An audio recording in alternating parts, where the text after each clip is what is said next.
Donc tu nous parles de tes forêts françaises où tu récoltes la sève. Est-ce que tu peux nous dire à quelle région, dans quelle région tu récoltes et pourquoi tu as choisi cette région-là? Ouais, on a beaucoup voyagé en France et puis on a sélectionné quelques forêts en France, dans différentes parties de la France, en fonction des différentes variétés qui poussent sur les sols. Euh, et il y a différentes variétés qui sont plus appropriées pour récolter la sève de bouleau.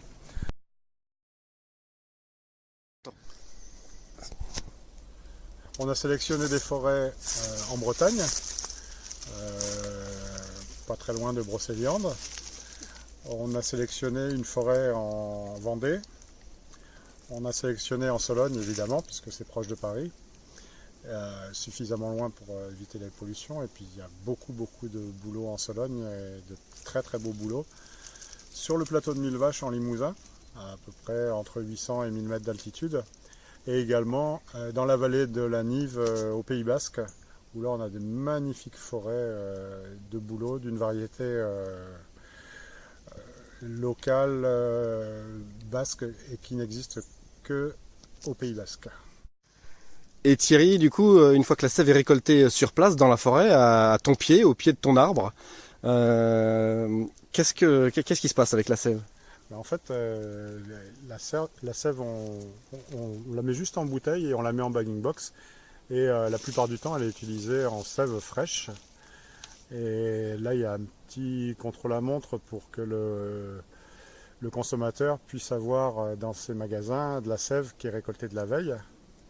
Des fois, il peut se passer 48 heures, 24 ou 48 heures, mais souvent, il a dans ses magasins de la sève récoltée la veille, le matin ou le soir, mais en général le matin, et puis on expédie dans l'après-midi à travers toute la France.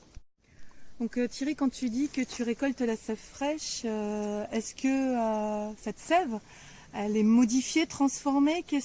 Comment ça se passe quand elle est récoltée? La sève, on la filtre pour une filtration grossière de façon à ce qu'il n'y ait pas de branches et puis de feuilles dedans. Et puis la sève, elle est expédiée directement, mise en bouteille et en bagging box, directement, sans conservateur, sans ajout. Elle est fraîche. Telle qu'elle sort de l'arbre, on l'a dans la bouteille.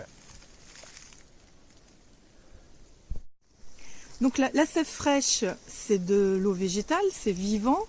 Ça se passe comment pour la sève qui se conserve à température ambiante? La sève qu'on commercialise à température ambiante, elle a subi un procédé de stabilisation de façon à pouvoir la consommer toute l'année à chaque changement de saison. Donc on la propose également en bouteille et en bagging box de 3 litres. Thierry, j'ai entendu parler de consommateurs qui disaient que la sève n'avait pas le même goût d'une année sur l'autre, ou même d'une bouteille à l'autre. Pourquoi? Est-ce que c'est bon signe? Est-ce que c'est mauvais signe?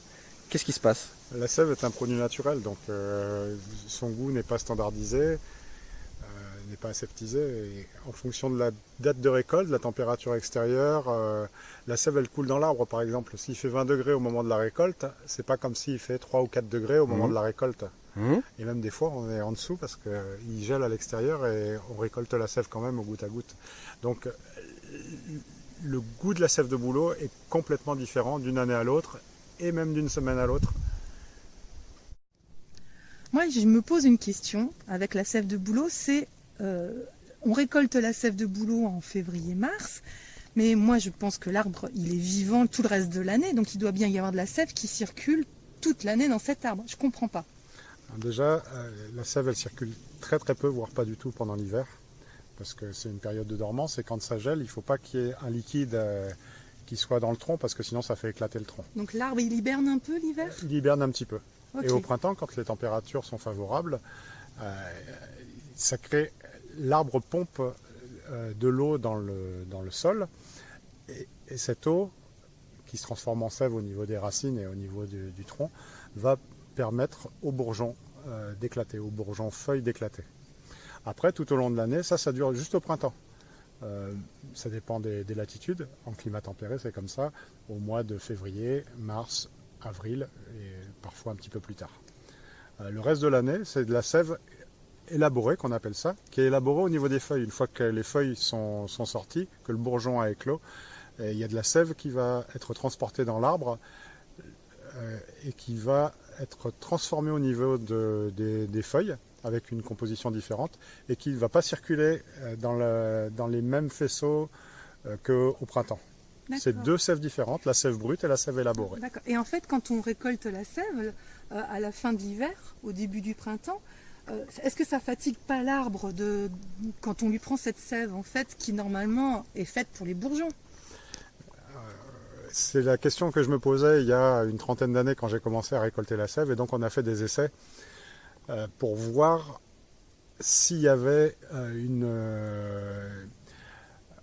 si l'éclosion des bourgeons était différente en fonction des arbres que l'on prélevait, où on prélevait la sève, et d'autres arbres à côté, à proximité immédiate. Et on prélève tellement peu de sève par rapport à la sève qui circule dans l'arbre que ça n'a aucune influence, ni sur la date d'éclosion des bourgeons, ni sur le diamètre. Avec un pied à coulisses, on a mesuré les troncs qui étaient prélevés tous les ans de sève, et ils ont la même croissance. Alors voilà la fin de la récolte, comme maintenant. On prend soin de nos arbres, donc on essaye d'éviter qu'il y ait des insectes qui pondent dans l'aubier. Et on rebouche le trou avec de l'argile.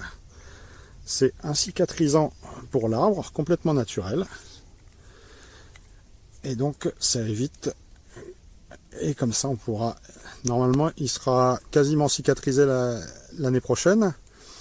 Mais le boulot nous donnera de la sève par un autre endroit. Et celui-là, dans 2 ans, il sera complètement cicatrisé, blanc. Et on pourra à nouveau le prélever à un autre endroit. Et ça préserve sa croissance future.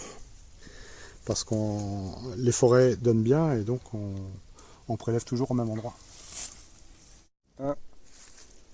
Oui, la sève, c'est un petit peu comme les fruits mûrs ou comme les champignons, par exemple. Ils ont tous un parfum différent en fonction de leur maturité, de la date de cueillette, de la date de pousse, de la lune, de la température extérieure. C'est vivant.